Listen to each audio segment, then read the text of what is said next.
I'm Stephen Mayne. Welcome to this special Mayne Report video on the connections between journalism and politics. Now today is the 10th anniversary of that famous 1999 Victorian election when the all-conquering Jeff Kennett was defeated in a major shock. This week I joined Bruce Guthrie, a former editor of The Age and the Herald Sun, on the media spot with 774 ABC Melbourne when he was filling in for John Fain. We reflected back on some of those remarkable Kennett media tactics.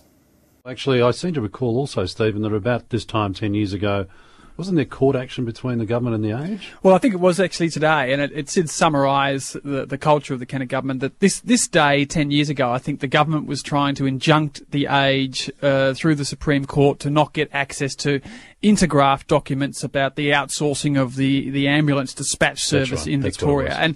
And people looked at that 2 days out from the election. They looked at that famous front page in the Herald Sun, "The order is silence." And that was the front page that got me out of Sydney and trying to run against Jeff. I read that and was just amazed that in a modern democracy you could have a political leader ordering that no one was allowed to engage in debate, and then 2 days out to be having Supreme Court injunctions denying documents, and 2 days before that you'd had the famous John Fain interview with Jeff Kennett where he was asking questions about tendering processes and alleged nepotism and these things, and he just said, "I'm not going to answer your questions, I'm going to sit here and drink my tea." You're pathetic, John. You're pathetic, I'm going to sit here and drink my tea.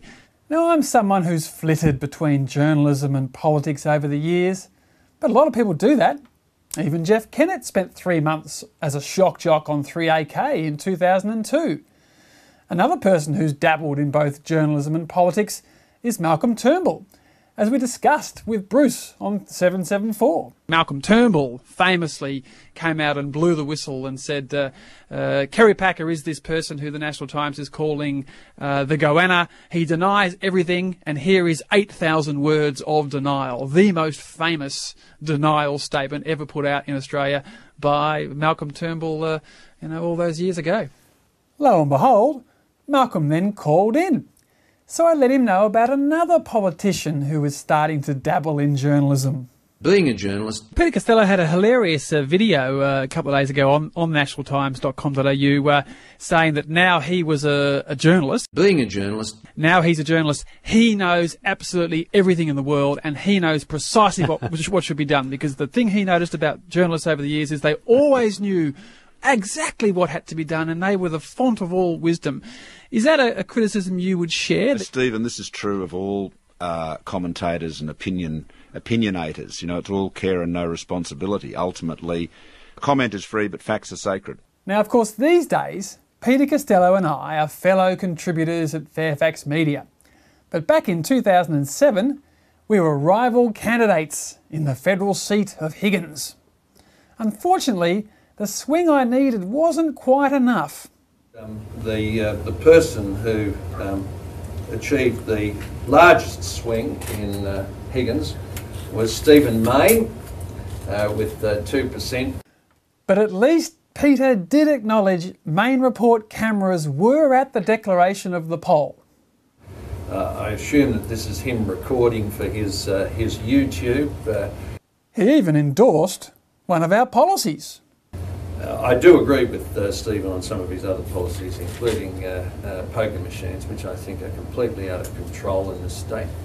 Poker machines is a way of taking from the poor and giving to the rich.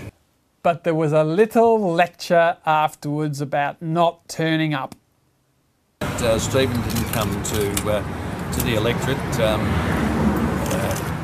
I think, Stephen, you should show more interest in your electorate. Now, to finish up, let's take it back to Peter's video on nationaltimes.com.au.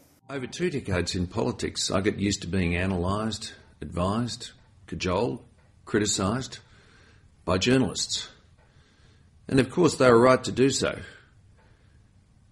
But the thing that always amazed me was how the journalists always knew what should be done, what policy should be followed, how the right decision should have been made when I'd made the wrong one.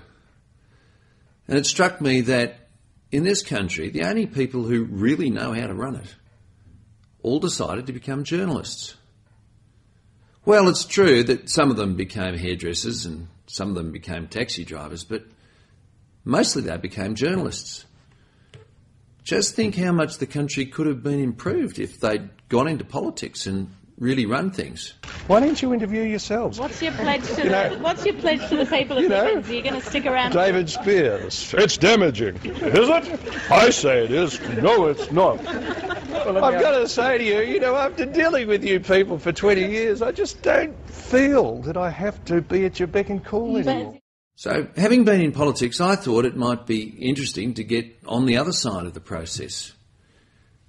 See if becoming a journalist would actually improve my thinking, my ability to see right from wrong, my ability to diagnose the correct policy, and the ability to make Australia a better place. That's incredible. It has. And being a journalist, being able to observe rather than do, is a great luxury. Something that the readers appreciate, something hopefully that'll keep them entertained. After all, politicians are paid to entertain, and journalists should be no less entertaining